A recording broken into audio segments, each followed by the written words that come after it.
تو یہ میرا اللہ کا کرم ہے. محنت ضرور ہے, لیکن ایسی محنت میں نے نہیں کی کہ میں یہاں پہنچوں. لیکن اللہ جب ہاتھ پکڑتا ہے تو وہ کہتے ہیں نا, اللہ مہربان بندہ پہلوان, بس وہی حال ہے. زندگی میں اگر پیچھے مڑ کے کبھی دیکھا ہو یا دیکھنا چاہیں تو کون سی محرومیاں, کون سی خامیاں جو رہ گئی ہوں, اگر چاہیں اس کا ازالہ اب بھی ہو سکے تو کون سی چیزیں ہیں؟ ایسی میرے خیال میں کوئی محرومی نہیں ملی. کامیابی ملی ہے, پرسکون زندگی ملی ہے الحمدللہ, اور اللہ کا شکر ادا کرتے ہیں ہر حال میں. تو مجھے کوئی محرومی والا سلسلہ نہیں ملا کہ مجھے یہ رہ گیا ہو کہ میں نے یہ نہیں کیا یا وہ نہیں کیا. یہ ضرور ہے کہ جوانی میں عبادت نہیں کی اتنی جو کرنی تھی, تو بس, باقی تو اور کچھ بھی نہیں ہے. سر, آپ جیسے لوگ جو بہت زیادہ اسٹرگل کر کے, خدمت کر کے کسی مقام پر پہنچتے ہیں, وہ لیجنڈس ہوتے ہیں نوجوانوں کے لیے, آج کی نسل کے لیے, جو ان کے لیے ایک لیسن بھی ہے, ایک میسیج بھی ہے.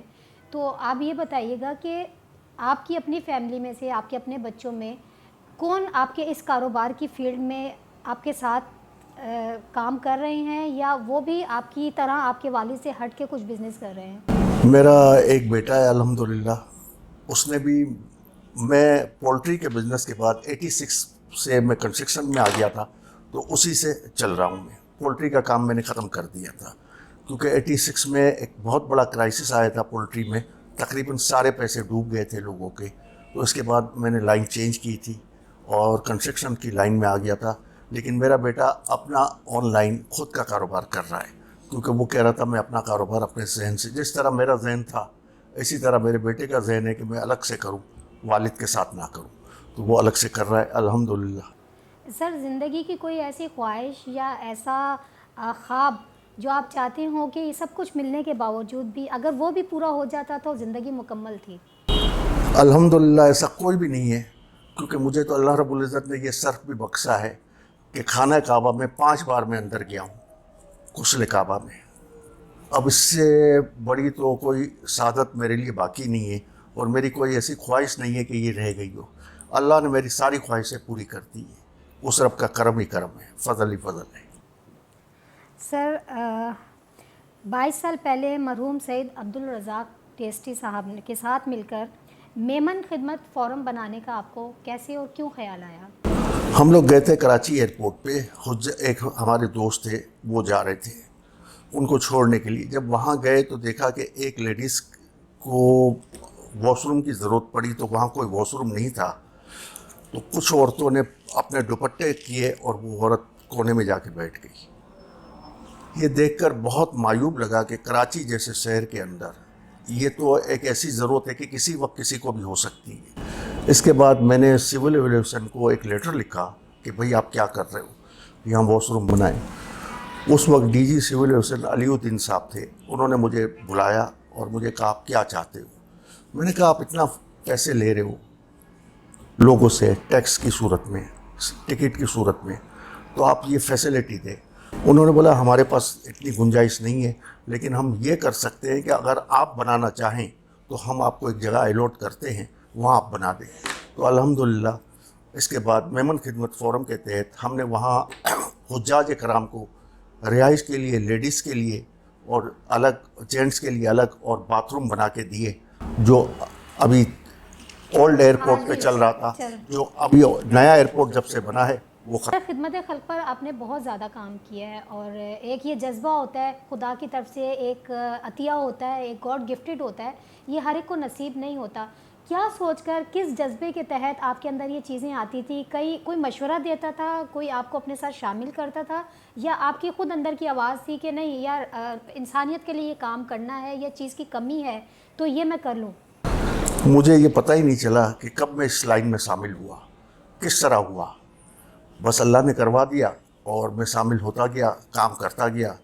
اور میمن خدمت فورم کے تحت 22 سال ہم نے کراچی ایئرپورٹ, سکر ایئرپورٹ اور کوئٹہ ایئرپورٹ پہ خدمت کی, جس میں حجاج کرام کو تقریباً 27 چیزیں فی سبیل اللہ دی جاتی تھی, جس میں تسبیح, احرام, چپل, بیلٹ, چھوٹا کلام پاک, ایک بڑا کلام پاک, دینی کتابیں, اور ایئرپورٹ پہ ہمارے وہ ساتھی جنہوں نے 8-8 10 حج کیے ہوئے تھے وہ آتے تھے اور وہ لوگوں کو تربیت کرتے تھے وہاں کہ بھائی آپ جاؤ گے تو کس طرح حرم میں داخل ہونا ہے، اس کے بعد کیا لوگوں کا خیال رکھنا ہے. تو اس طرح یہ کام شروع ہوا اور الحمدللہ ابھی تک چل رہا ہے.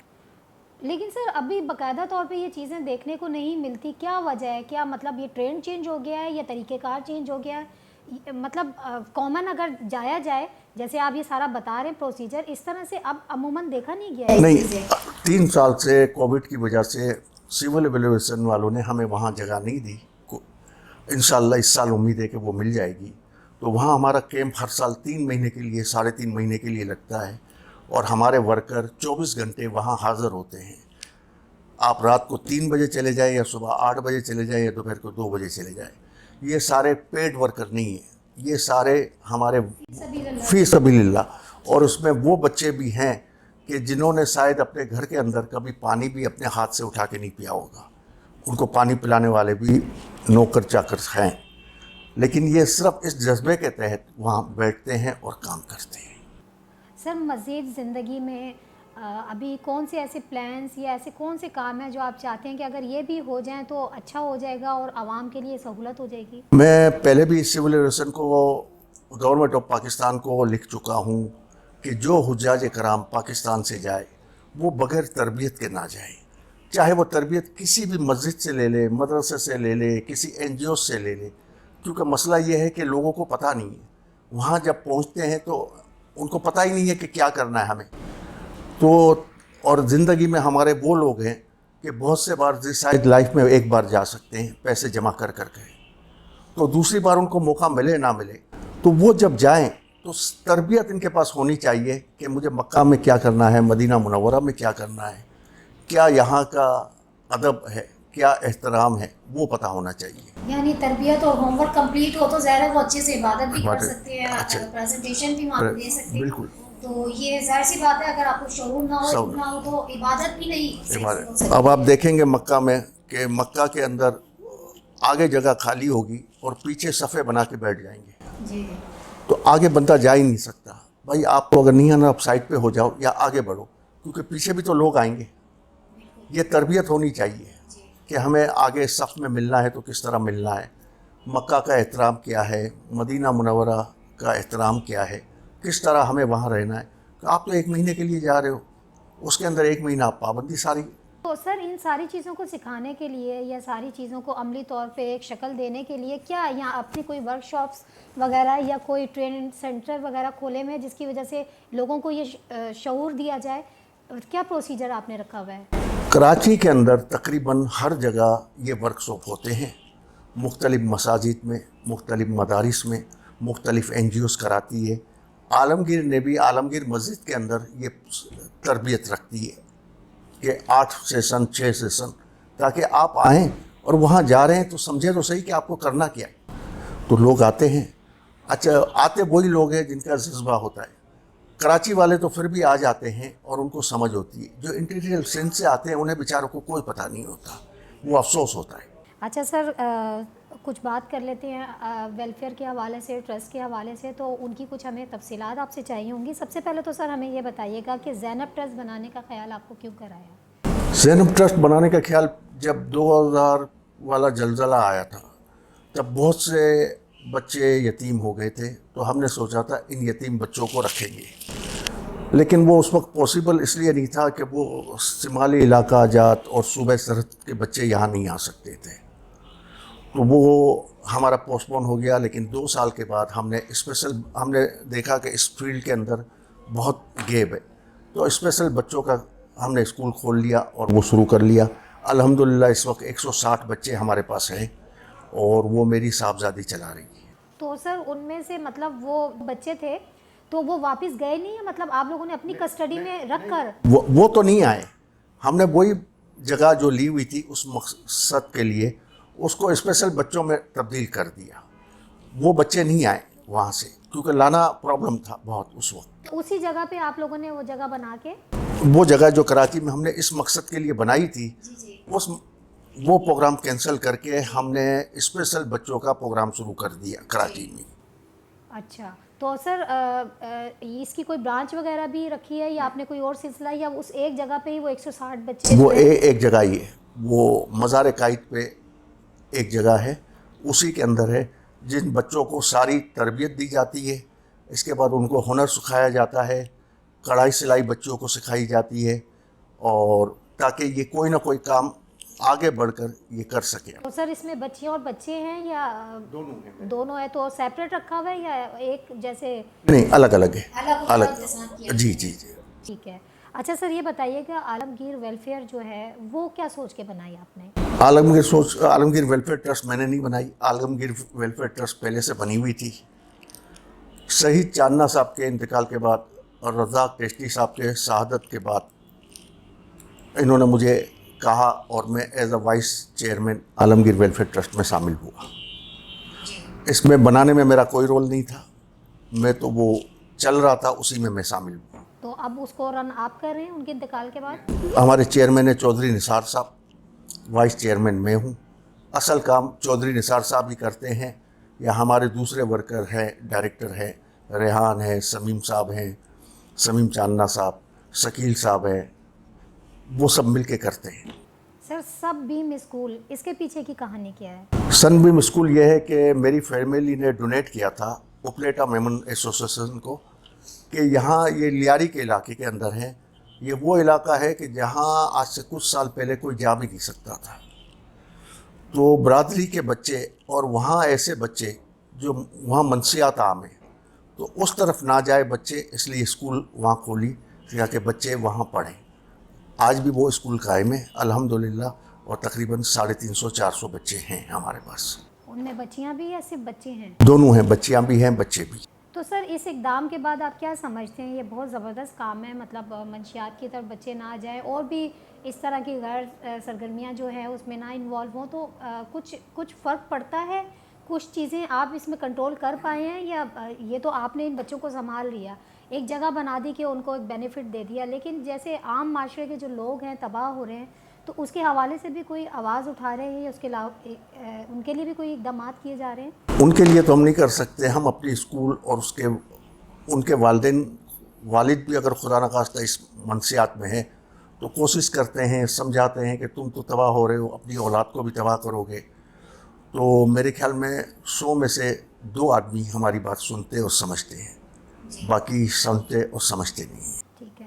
اچھا سر صفا اکیڈمی جو ہے اس میں کیا کام کروائے جاتے ہیں؟ اس میں سارے یتیم بچے ہیں، اسلام آباد کے اندر قائم ہے، 110 بچے ہمارے پاس ہیں، اور اس کی دوسری برانچ الگ سے ہے جس کے اندر بچیاں ہیں 38۔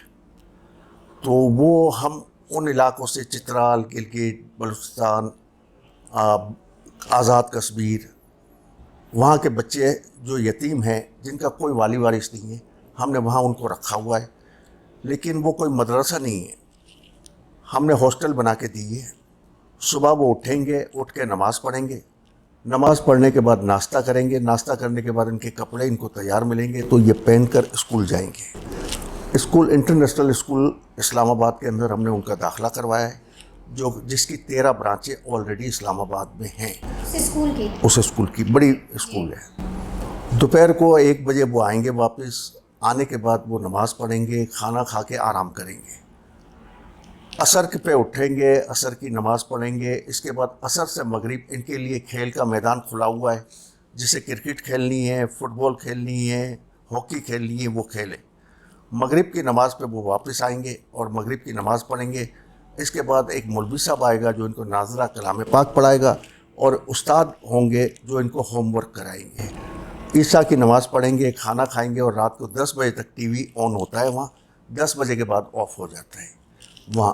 جس طرح ایک گھر کی لائف ہوتی ہے، سسٹمیٹک پورا آپ نے رکھا ہوا ہے۔ تو سر کیا وجہ اسلام آباد میں وہ کیوں بنائی ہے؟ مطلب زیادہ تر تو آپ کے یہاں پہ جو آپ خدمت خلق پر چیزیں کر رہے ہیں وہ کراچی ہی بیسڈ کر رہا ہے، لیکن اسلام آباد میں کیا وجہ؟ اسلام آباد میں اس لیے بنائی ہے کہ یہ جو یتیم بچے ہیں ان اطراف کے ہیں، مانسیرا کے ہیں، میرے پاس بہت سے بچے، اب کسی کی خالہ ہے، کسی کی پھپھی ہے، تو وہ سال میں ایک بار ملنے، تاکہ انہیں قریب پڑے سہولت رہے۔ وہ افورڈ نہیں کر سکتے کہ وہ کراچی اپنے کسی بھانجے بھتیجے کو دیکھنے کے لیے آئیں،